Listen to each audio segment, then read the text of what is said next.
Tudo bom, turma? Boa tarde, bom dia, boa noite, independente do horário que vocês estarão assistindo essa aula.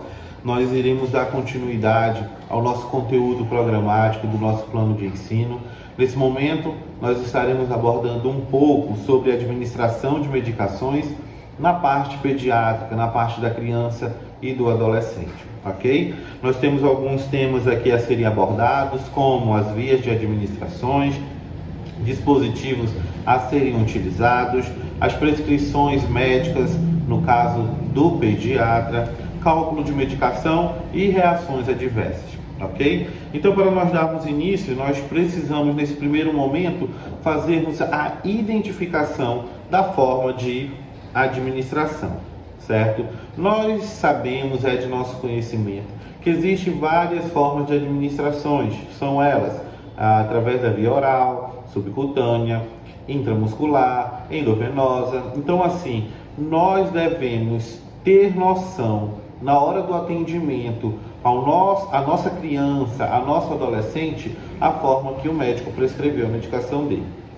Em algumas unidades hospitalares, eles trabalham com uma sala de administração de medicação exclusivamente para a questão pediátrica, exclusivamente para a criança, que é uma sala mais lúdica, é um setor com desenhos, é um setor que faz com que a criança se sinta ainda mais confortável dentro da unidade hospitalar. Lembrando que eu estou direcionando o caminho das pedras na questão de administração hospitalar, mas nós também iremos falar na questão ambulatorial, na questão clínica, ok? Então, nós temos essas formas de administrações, temos a sala de administração dessa medicação que será realizada para essas crianças, caso procure uma unidade hospitalar ou também caso procure uma UBS, a atenção básica ou uma clínica particular, independente do local onde você esteja atuando ou trabalhando ou estagiando,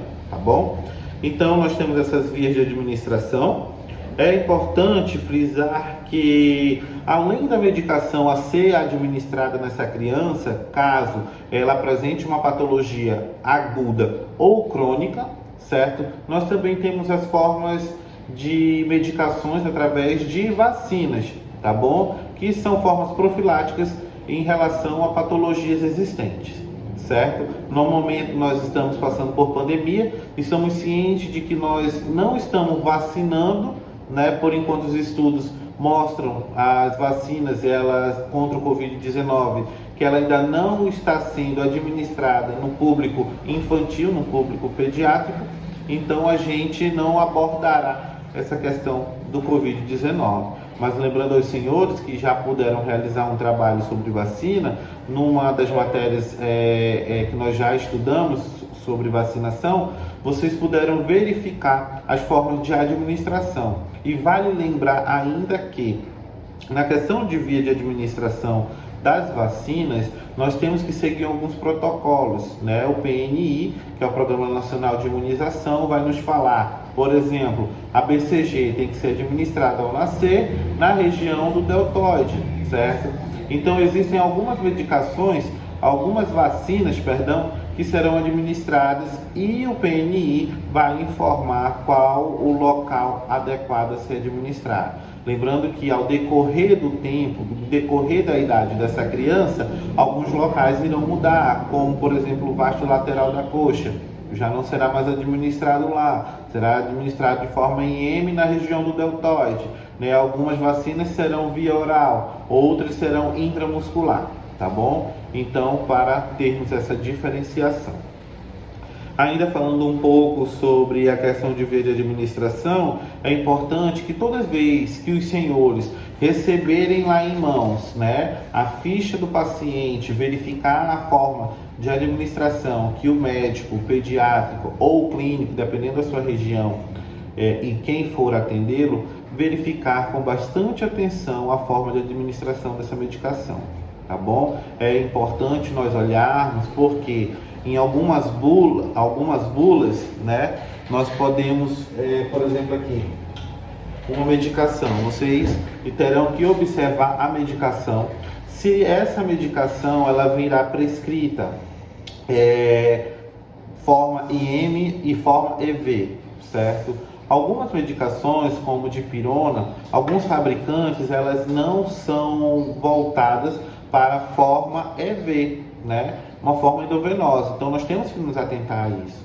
Então, é importante que toda vez, principalmente em administração de medicação pediátrica, certo? Nós nos atentarmos a isso.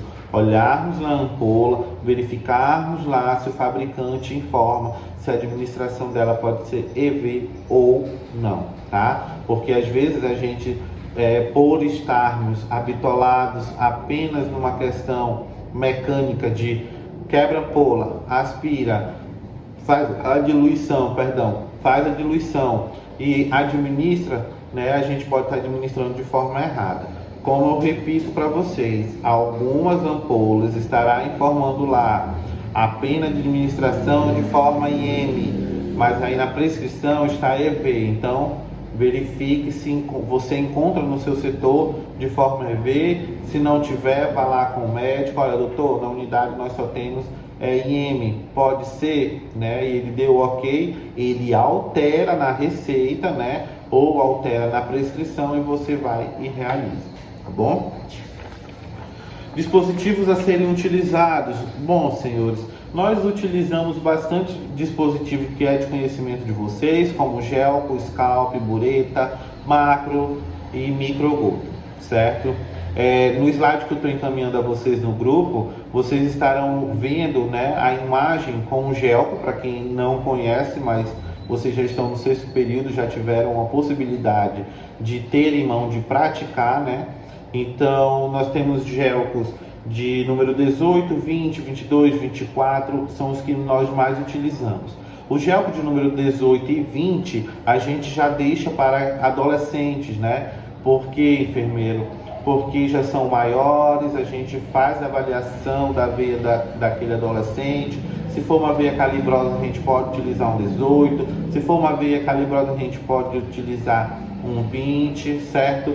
E crianças a gente utiliza 20, 22 e 24, tá bom? Porque as veias são menos calibrosas e aí a gente não pode deixar que o nosso paciente passe por algumas situações nas quais nós vamos furar constantemente, não, certo? Lembrando aos senhores que nós podemos furar um paciente até 3 vezes, certo? E aí, se ele não quiser mais, por exemplo, se o pai ou a mãe não quiser mais que você fure, nós podemos passar para um outro profissional para que ele faça a punção dessa criança, certo? Nós também temos os scalpos de número 19, 23, 25, 27, certo? O 25, o 27, o 27 é um cinza, certo? E aí ele já é bem fininho, bem pequenininho a agulha dele. Nosso cuidado com o scalp é porque se o paciente estiver em observação ou internado, for passar bastante tempo, o que nós temos que nos atentar? A utilizar de preferência gelco. Por que, enfermeiro? Porque se nós formos usar scalp, a criança ela tende a se movimentar mais. Mesmo nós estabilizando a mão da criança com uma tala ou o membro inferior com uma tala, né? A criança, por ela ainda não ter um discernimento tão grande quanto um adulto, né? Ele pode se movimentar e como é bem pequenininha e fininha o scalp 27, 25, ele pode acabar lesionando a veia e quando você for verificar tá com hematoma, certo? Vai estar arroxeado, vai estar bem edemasiada a região que essa criança estiver utilizando o scalp, tá bom? E aí eu também trago para vocês a conhecimento a questão da bureta. A bureta é um equipamento, é um dispositivo que, similar a uma bomba de difusão, ela vai trazer e proporcionar um tratamento terapêutico a essa criança com mais eficiência. Em que sentido? Se o médico passar uma medicação, uma ceftriaxona, né, em bureta, e aí você ter que fazer essa prescrição, fazer essa diluição, ela vai ser mais concisa, ela vai ser mais precisa a administração dessa medicação para essa criança. A macro e a microgota, né, fica a critério da unidade, fica a critério da prescrição médica, tá bom? A ser administrado. Falando um pouco sobre prescrição, as prescrições médicas relacionadas à pediatria requerem atenção redobrada, pois é fonte de informação do paciente para a administração correta de medicamento. Do ponto de vista pediátrico, a prescrição assume um papel particularmente vulnerável, já que os cuidadores são responsáveis pela administração de medicamentos. Senhores, quando nós estamos numa unidade hospitalar, a enfermagem ela se tende a realizar a medicação. Como vocês estão em prática, em unidades, UBSs, o que acontece? Muitas das vezes os senhores terão que ter o conhecimento farmacológico de que medicação prescrever àquela criança, certo? A partir do momento que vocês estarão tendo contato com a criança vai para uma consulta de enfermagem, o adolescente vai para uma consulta de enfermagem, a mãe começa a informar, olha, enfermeiro, meu filho, ele está apresentando febre desde ontem, certo? E uma das coisas muito importantes que nós temos que levar em consideração, perguntar da mãe, ou do pai, ou da pessoa responsável, se ela chegou a verificar realmente a temperatura com termômetro, porque verbalmente possa ser que a criança, a mãe diga, olha, meu filho estava com febre, mas febre tá, quantos graus, certo? E aí, no momento que a criança dá entrada lá na unidade básica com você, você tem que verificar, é realizada uma triagem. Então, assim, a prescrição lá na unidade hospitalar é ótima, porque passa pelo médico, o médico vai prescrever e você vai só verificar a prescrição, administrar a medicação, ou muitas das vezes o seu técnico de enfermagem. Mas dentro da unidade hospitalar, dentro da unidade básica de saúde, né, vocês vão realizar o papel de prescrição de enfermagem, né? Essa prescrição de enfermagem vai além, às vezes, do que nós temos em mente. Então, dentro do programa, nós vamos fazer o quê? Do programa de desenvolvimento da criança, nós vamos prescrever uma vitamina, nós vamos prescrever um antibiótico que esteja dentro do programa, certo? Vamos prescrever um paracetamol, uma dipirona, uma amoxicilina, uma cefalexina, um albendazol, entendeu? Então, assim, nós temos que sentarmos, pararmos e analisarmos a forma de prescrição que eu vou levar para essa mãe, para esse pai, para que eles possam administrar em casa, tá bom? Vale lembrar que na questão de prescrição nós temos que estar atentos a quê? A que o meu paciente infantil, pediátrico, criança ou adolescente estará disponível ao meu conhecimento. Então eu tenho que ter noção que a minha amoxicilina, ela vai fazer uso, ela vai agir em cima do trato respiratório de vias superiores. Então eu tenho, enquanto enfermeiro, buscar o conhecimento de como eu irei agir mediante uma situação de consulta de enfermagem, certo? Quando nós estamos prescrevendo a um adulto, ótimo, né? Perfeito. Por quê? Porque eu posso dar uma dosagem para ele, um pouquinho a mais, um pouquinho a menos, e já é quase tudo no automático. É uma dipirona de 500 miligramas, é um paracetamol de 500 miligramas, é um ibuprofeno de 300 ou 600, dependendo da questão de exames laboratoriais também que eu irei avaliar. Mas dentro da enfermagem, dentro da pediatria, eu tenho que ter uma noção, quantos ml eu vou prescrever a uma criança com uma infecção de trato urinário, quantas ml eu vou prescrever a medicação. Então, assim, dentro da atenção básica, nós temos essa vertente da possibilidade do enfermeiro fazer uma prescrição de antibiótico. Lembrando aos senhores que, segundo o Código de Ética da Enfermagem, segundo os nossos códigos que nos amparam, nós podemos fazer prescrição de medicamentos da unidade do que existe dentro da minha unidade, certo? Lembrando que o município no qual nós estamos hoje existe uma farmácia central. Então essa farmácia central ela é responsável pelas medicações que serão prescritas nas unidades básicas de saúde, ok? Dando continuidade à relação de cálculo de medicação, eu estarei disponibilizando a vocês um link, certo? Também aqui do YouTube, onde vocês estarão tendo uma aula com uma professora, certo? De uma universidade federal também, onde ela estará explicando passo a passo da questão do cálculo de medicação, certo? A nível de prova, o vídeo que eu estarei disponibilizando a vocês, explicando regrinha de 3, explicando sobre diluição, é em cima desse vídeo que eu estarei disponibilizando o link para vocês, tá bom?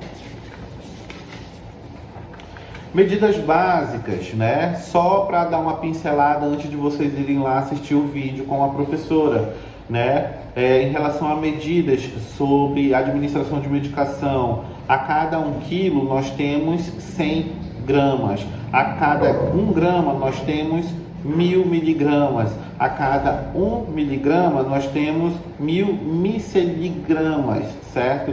E a cada 1 litro, a cada 1 ml, a cada 1 colher de chá, a cada 1 colher de sopa, isso eu estou disponibilizando também dentro do slide que eu estou postando no grupo nesse exato momento, tá? Para nós finalizarmos, né, a questão da administração de medicação, nós não podemos esquecer em momento algum das reações adversas que cada medicação possa proporcionar aos nossos pequeninos, tá bom? Uma vez que a criança da entrada, por exemplo, uma unidade hospitalar, nós vamos fazer a administração, por exemplo, de uma dexametasona. Nessa dexa, né, nós temos que informar para a mãe, para o pai, olha, possa ser que dê uma coceirinha, né, na região genital da criança. Então, nós temos que termos em mente quais são as possíveis reações adversas, certo? Se eu for aplicar, por exemplo, um outro antialérgico nessa criança, quais são umas das principais reações adversas de antialérgico? Sonolência, certo?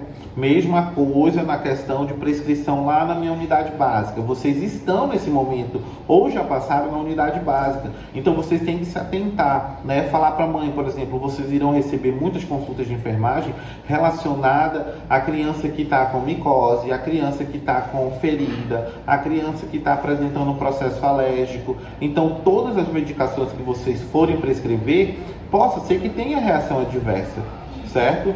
Nesse momento de pandemia, nós estamos vacinando e estamos informando que, olha, possa ser que você sinta febre, possa ser que você sinta cefaleia, possa ser que você sinta náuseas, enjoo, vômito. E isso, a mesma coisa nós temos que trazer para o dia a dia das nossas crianças. Informar, olha, mãezinha, eu estou prescrevendo aqui amoxicilina. Possa ser que ele reclame, da boca dele está amarga, né? Mas não precisa se preocupar, é efeito da medicação. Olha, mãezinha, eu estou prescrevendo aqui, qual é o horário que ele estuda? É pela parte da manhã? Ok, então eu vou prescrever esse antialérgico pela parte da tarde, porque ele vai estar em casa, certo? Então depois que a senhora administrar uma medicação a ele, o antialérgico, a senhora fique atenta, porque ele pode ficar mais sonolento, para que ele não fique sentado, né, e do nada bater um sono, ele cair, pode machucar a cabeça. Então essas orientações é importante que os senhores e senhoras transmitam aos pacientes de vocês. Ok? Então, para conhecimento e para finalizarmos, nós temos que ter em mente formas de administração, nos atentarmos às formas de administração, na questão da consulta de enfermagem dentro da atenção básica, lá na minha UBS ou na minha visita domiciliar, é eu informar, olha, mãe, a forma que ele vai tomar é 0,25 ml desse copinho via oral. Olha, mãezinha, você vai ter que aspirar, porque nós temos algumas técnicas, né? Você vai aspirar na seringa e espirrar na boquinha dele. Então, essa questão da atenção básica nós temos que ter em mente, tá bom? Se nós estivermos estagiando ou trabalhando ou atuando dentro de uma unidade hospitalar, se atentar à questão da prescrição médica administrada pelo pediatra.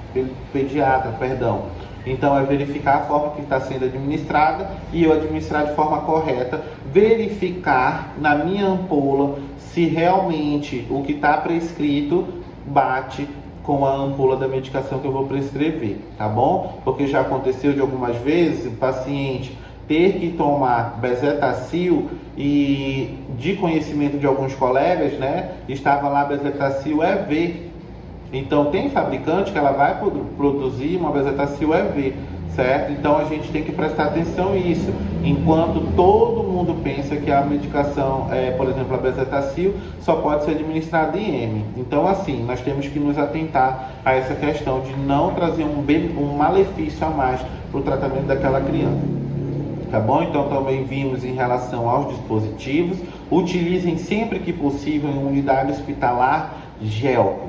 Se você tiver uma unidade hospitalar que não trabalhe com gel em quantidade, né, utilizem os scalpes, mas com total atenção para não vir extravasar bastante a veia dessa criança, fazer com que ela fique mutilada, porque é bem pequenininho, né, a agulha desses scalpes, perdão. Então vocês também vão verificar, como eu já falei, vai cair na prova o videozinho que eu estou disponibilizando aqui no YouTube da professora explicando passo a passo, regra de 3, forma de diluição, entendeu?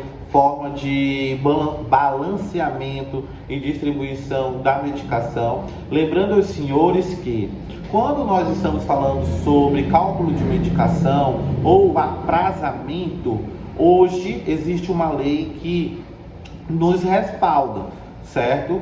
É o médico que está prescrevendo que tem que fazer o cálculo da medicação. É o médico que está prescrevendo que tem que fazer o aprazamento dessa medicação. E nós, enquanto enfermagem, enquanto estivermos calados, né, nós vamos deixar com que os médicos continuem somente prescrevendo, sem fazer aprazamento, somente prescrevendo, sem fazer o balanceamento, prescrevendo, sem fazer o cálculo de medicação a ser administrado, tá bom? Então, trazendo esse conhecimento a mais aos senhores e às senhoras, certo? Vamos falar, vimos também sobre as reações adversas, certo? As medidas básicas. E finalizando aqui, né, nós estaremos no próximo vídeo dando continuidade à nossa disciplina, falando um pouco sobre assistência de enfermagem a crianças e adolescentes, certo? Eu estarei trazendo para vocês algumas patologias que nós poderemos, né, as patologias que procuram com mais frequências uma unidade básica de saúde ou uma unidade hospitalar, tá bom? Lembrando que essa questão da assistência de enfermagem que eu estarei trazendo a vocês em relação às patologias, né, é a questão da enfermagem, da prática, o que realmente vocês irão encontrar, tá bom? Nós não estaremos abordando tanto a questão fisiológica, porque muitas dessas fisiologias vocês já viram em outras disciplinas, a questão de pneumonia, a questão de celulite, foliculite, a questão de amidalite, sinusite. Então, assim, a forma fisiológica vocês já têm em mente. Nós estaremos abordando a questão da enfermagem em si, na questão da atenção à saúde, a forma de atendimento, que eu acredito que é o que mais vocês estejam preocupados. A questão de como atender uma criança que dá entrada com uma virose, que dá entrada com uma celulite, que dá entrada apresentando exames laboratoriais como a infecção do trato urinário. Então eu quero trazer vocês para próximo da prática, tá bom? Gente, muito obrigado pela atenção. Não esqueçam de assistir o outro vídeo que eu estou postando para vocês lá no grupo, para que vocês deem continuidade à questão do cálculo de medicação, tá bom? Qualquer dúvida que vocês tiverem, me procurem no reservado, façam as perguntas de vocês. Professor, não entendi em relação a isso, em relação ao cálculo de medicação. O senhor pode me mandar um áudio explicando melhor? Eu estarei disponibilizando a vocês, certo? Então, qualquer dúvida, me procurem que nós estaremos tirando essas dúvidas de vocês, ok? Então é isso, deem play agora no próximo vídeo no cálculo de medicação, beleza?